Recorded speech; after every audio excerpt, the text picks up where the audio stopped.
Good morning to all of you.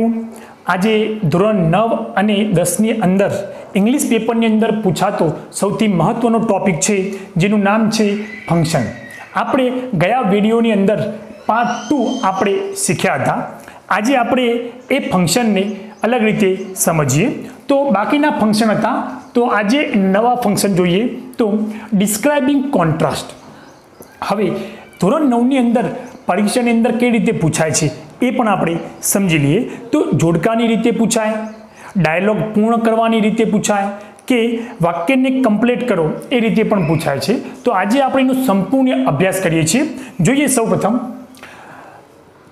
although we ran fast we missed the bus. કે અમે ઝડપથી દોડ્યા છતાં પણ અમે ટ્રેન ચૂકી ગયા. તો જ્યારે બે વાક્યો વિરોધાભાસ દર્શાવતા હોય અને વાક્યની અંદર દો કે અલ્ધો કે હાઉએવર, યટ, સ્ટીલ જેવા કંજક્શનનો ઉપયોગ થતો હોય ત્યારે એ વાક્યને આપણે ડિસ્ક્રાઇબિંગ કોન્ટ્રાસ્ટ કહીએ છીએ. હવે સમજીએ બીજું વાક્ય.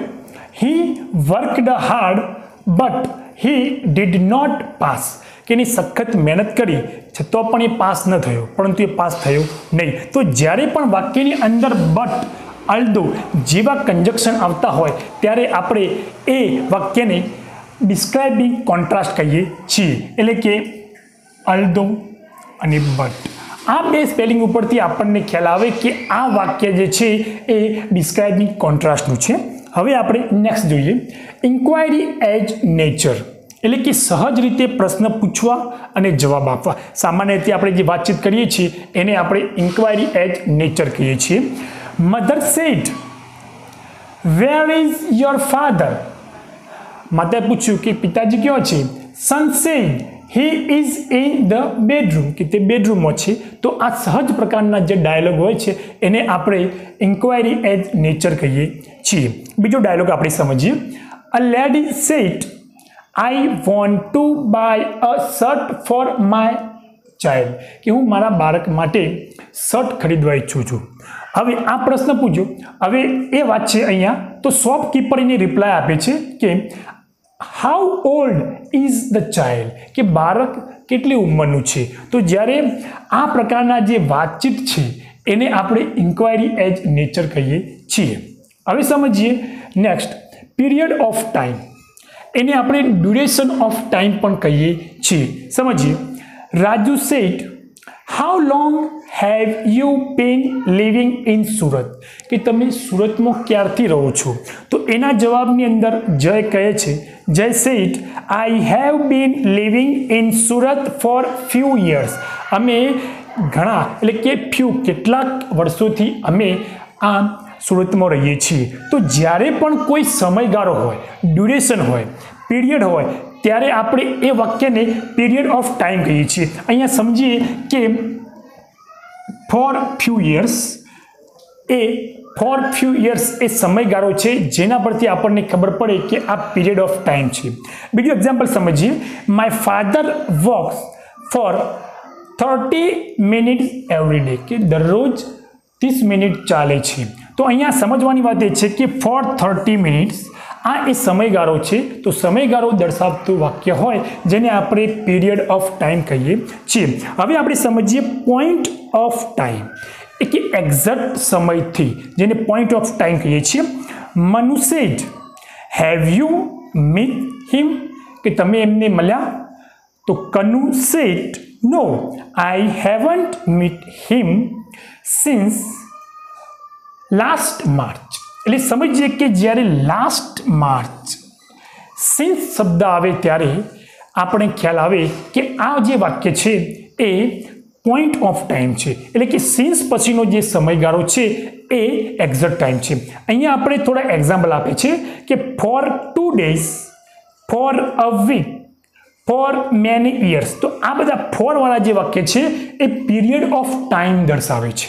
જ્યારે આપણે પોઈન્ટ ઓફ ટાઈમની વાત કરીએ તો સિન્સ જૂન, સિન્સ 1930, સિન્સ મોર્નિંગ. તો જ્યાં સિન્સ વાળા જે શબ્દો જે સમય દર્શાવે છે જેને આપણે પોઈન્ટ ઓફ ટાઈમ કહીએ છીએ. હવે સમજીએ આગળનું વાક્ય છે. My father has been working in factory since 2010 તો અહીંયા સિન્સ 2010 છે, જેના પરથી આપણે સમજીએ કે આ વાક્ય પોઈન્ટ ઓફ ટાઈમ દર્શાવે છે. હવે સમજીએ નેક્સ્ટ એક્સચેન્જિંગ પ્લેઝન્ટ્રીઝ, જેને નાઇસિટીઝ પણ કહીએ છીએ. સમજીએ એનું example. An old man sad thank you for your help, કે તમારી મદદ માટે આભાર. તો જ્યારે વાક્યની અંદર થેન્ક યુ જેવા શબ્દોનો ઉપયોગ થાય છે, અહીંયા આપેલા છે welcome, thank you, best of luck, all the best, આવા શુભેચ્છક શબ્દો જ્યારે વાક્યમાં વપરાય ત્યારે એ વાક્યને આપણે એક્સચેન્જિંગ પ્લેઝન્ટ્રીઝ કે નાઇસિટીઝ જેવા વાક્ય કહીએ છીએ. બીજું એક્ઝામ્પલ સમજીએ. Student says excuse me sir, may I come in. તો જ્યારે એક્સક્યુઝ મી આ શબ્દ પરથી આપણને ખ્યાલ આવે કે આ વાક્ય શુભેચ્છા એટલે કે પ્લેઝન્ટ્રીઝ કે નાઇસિટીઝ દર્શાવે છે. હવે આપણે અભ્યાસ કર્યો અને એ અભ્યાસ પરથી આપણે એક્ઝામ્પલ સમજીએ. પ્રથમ એક્ઝામ્પલ છે ધો he is weak he works hard, કે તે વીક છે છતાં પણ એ સખત કામ કરે છે. તો આ ખાલી જગ્યાની અંદર આપણને ખ્યાલ આવી જાય કે ધો, અલ્ધો, હાઉએવર, યટ, સ્ટીલ જેવા કંજક્શન જે વિરોધાભાસ દર્શાવે છે એવા કંજક્શન જ્યારે વાક્યમાં વપરાય ત્યારે આપણને ઉપરના 5 ઓપ્શનમાંથી ખ્યાલ આવી જાય કે એ ડિસ્ક્રાઇબિંગ કોન્ટ્રાસ્ટ દર્શાવે છે. તો આપણે ખાલી જગ્યામાં રહેશે ડિસ્ક્રાઇબિંગ કોન્ટ્રાસ્ટ. હવે આપણે સમજીએ બીજું example. Uncle said congratulation you got 90 marks, કે 90 માર્ક્સ મેળવ્યા એ બદલ તને અભિનંદન.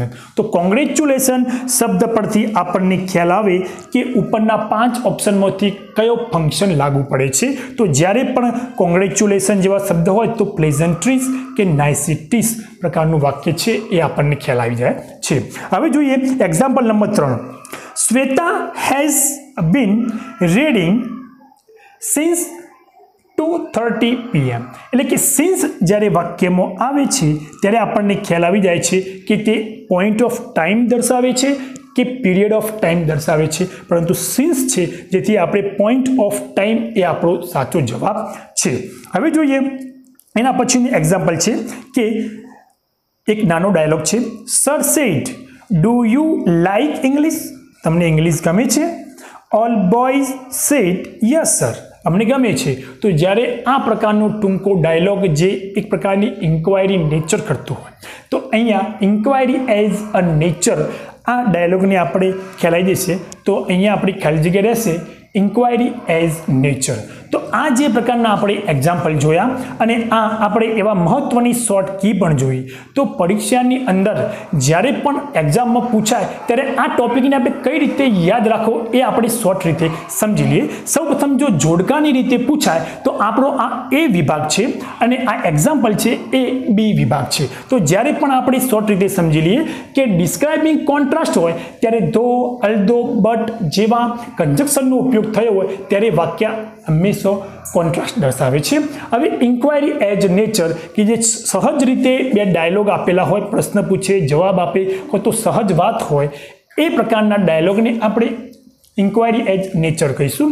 હવે એ સમજીએ કે પીરિયડ ઓફ ટાઈમ જેને ડ્યુરેશન ઓફ ટાઈમ પણ કહે છે. તો જ્યારે પણ ડાયલોગ હોય એની અંદર ફોર પછી કોઈ પણ સમયગાળો આપ્યો હોય તો મોટાભાગે for few years, for many years, week, days આ બધા જ્યારે સમયનો ઉપયોગ થયો હોય ત્યારે આપણે એને પીરિયડ ઓફ ટાઈમ કહીએ છીએ. હવે પોઈન્ટ ઓફ ટાઈમનો મુખ્ય વાત મહત્વની છે કે સિન્સ પછી સમયગાળો એટલે કોઈ ચોક્કસ સમયથી, એટલે કે સિન્સ જૂન, સિન્સ 1930 અમુક સાલથી, તો એ ફિક્સ ટાઈમથી જ જ્યારે સમયગાળો શરૂ થતો હોય એટલે કે એની અંદર ચોક્કસ ટાઈમ દર્શાવતો હોય તો પોઈન્ટ ઓફ ટાઈમ છે.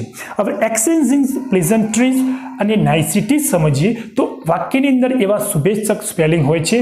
Thank you, excuse me, welcome, best of luck, thank you, all the best. જો આવા શબ્દ જ્યારે વાક્યમાં વપરાય તો આપણને ખબર પડી જાય છે કે આ એક્સચેન્જિંગ પ્લેઝન્ટ્રીઝ કે નાઇસિટીઝ પ્રકારનું ફંક્શન છે. તો આ તો આપણો પાર્ટ 2 ફંક્શન પરીક્ષાની અંદર રીતે આપણને સંપૂર્ણ રીતે આપણે શીખી ગયા છીએ. તો ક્યારે પણ એક માર્ક્સ ન કપાય એની ખાસ આપણે કાળજી રાખીએ. જો વિડીયોની અંદર જ્યારે પણ તમને એવું લાગે તો બીજી વાર જોઈ અને આપણે સંપૂર્ણપણે યાદ રાખી શકીએ છીએ.